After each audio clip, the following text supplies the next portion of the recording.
भाई समस्त मोर praise Lord प्रभु जीशु नाम पुणी थे आप किसी परमेश्वर विषय कहवाक चाहे कारण परमेश्वर से महान अटंती। आजिकल देखो भाई लोक मैंने कौन कर प्रभु जीशु को जाणी अनेक पाप कर अनेक व्यभिचार कर मंद काम कर से व्यक्ति मान कहवाक चाहे आम प्रभु जीशु को जानी अच्छु आम हूँ गोटे गोटे डाली सदृश प्रभु जीशु जपरी कहले मुझे द्राक्षालता आ तुम्हें कौन शाखा स्वरूप जे मैंने मो तार अलग हो मो बिना किसी करें ना। तो जौन पुस्तक लिखा जाए जौन 15 पर्व तार 1 रु लिखा जाए जे पिता होती कृषक आमे माने डाली शाखा स्वरूप आम जिते प्रभु जीशु को जानी अच्छु से त्राणकर्ता मुक्तिदाता परमेश्वर तेज निश्चित रूपे आम कौन कर सहित आम लागिकी रहार अच्छी आम बिना किसी ना कारण से गछ अच्छा से द्राक्षालता आम मैंने डाली। तो गोटे विषय पढ़ा आम जौन पुस्तक तार जौन तार 15 पद आम पढ़ा क्यों विषय लिखा जाए प्रभु आमको कौन कहते देखा जदि तुम्हें माने मो ठारे रुह आ मोहर वाक्य तुम मान ठारे रुहे ताहले जेकोसी विषय इच्छा कर ताहा माग और तुम निमंते ताहा साधित हेब। आमे जदि प्रभु जीशु सहित आम रहुअछु जदि वाक्य लिखा जाए जदि तुम मैंने कौन कर मो सहित रुह मो ठारे रुह आ मोर वाक्य जदि तुम ठारे रुहे जदि तुम ठारे मोर वाक्य रहुअछि आ तुम जदि मो ठारे तुम रहुअछ तेबे कौन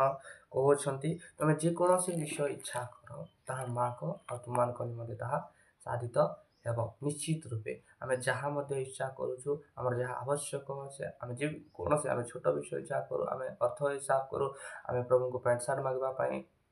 आमर जदि इच्छा लगुच कि आमको बाइक मांगवाई इच्छा लगुच आमको बड़ गाड़ी मांगवाई इच्छा लगुच निश्चित रूपे आम जहाँ इच्छा करुचु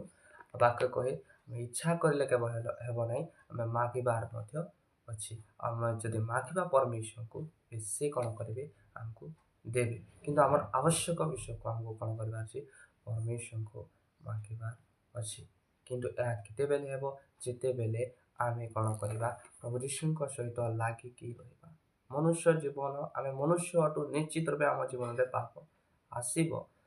मंदता आसब लोभ आसब व्यभिचार करने इच्छा कामना जागृत हेब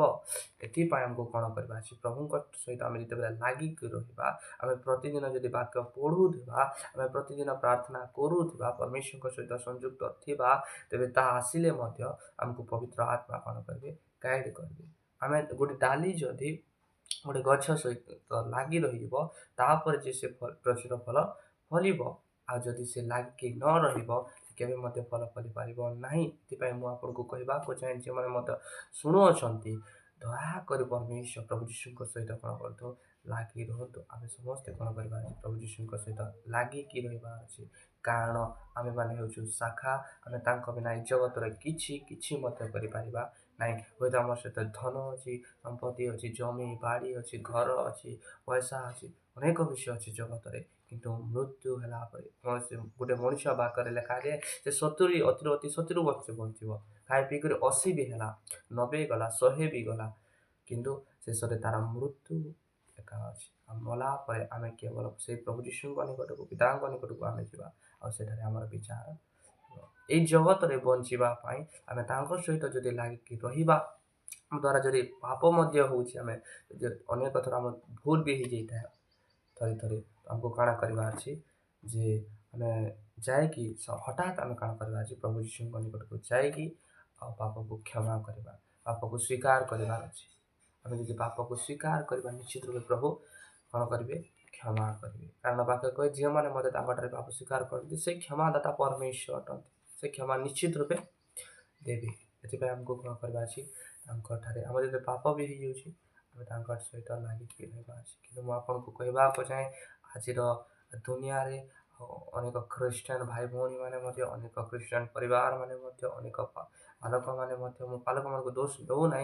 प्रभु जीशुकर दास मान दोष दौ ना किंतु कहवाक चाहे एपरी लोक मैंने अच्छा प्रभु को जाणिकी कौन कर प्रतिदिन पाप जीवन में किसी लाभ ହେଉନାହିଁ ଆଉ ସେମାନେ ମାଗୁଅଛନ୍ତି କିନ୍ତୁ ପୁରା ହେଉନାହିଁ କାରଣ ସେମାନେ ହୁଏତ ବାକ୍ୟ ପଢ଼ୁଅଛନ୍ତି, ହୁଏତ ପ୍ରାର୍ଥନା କରୁଅଛନ୍ତି, ହୁଏତ ପ୍ରଭୁଙ୍କର ଆରାଧନା କରୁଛନ୍ତି, ସେମାନେ ଚର୍ଚ୍ଚ ଯାଉଛନ୍ତି ସପ୍ତାହକୁ ସପ୍ତାହ, ଦଶ ମାଂସ ଦେଉଅଛନ୍ତି ଆଉ ସେ କରଗ୍ରାହୀ ଅର୍ଥାତ୍ ସେ ସାଧୁକି ସେ ଫାରସୀ ପରି କହୁଅଛନ୍ତି ଯେ ପ୍ରଭୁ ମୁଇଁ ତ ଦଶ ମାଂସ ଦେଲି, ମୁଇଁ ଏଇ କରଗ୍ରାହୀ ପରି ବି ନୁହେଁ, ମୁଇଁ ଉପବାସ ରଖେ ସପ୍ତାହକୁ 2 ଥର, ଏପରି ଅନେକ କଥା କହୁଅଛନ୍ତି ସେ ଆଜିକାଲି ଖ୍ରୀଷ୍ଟିଆନ ମାନେ। କିନ୍ତୁ ଆମେ କ'ଣ ବାକ୍ୟ ପଢ଼ିଲା ସହିତ ପ୍ରାର୍ଥନା କରିବା ସହିତ ଆମେ ପ୍ରଭୁଙ୍କ ସହିତ ସଂଯୁକ୍ତ ହେବାର ଅଛି।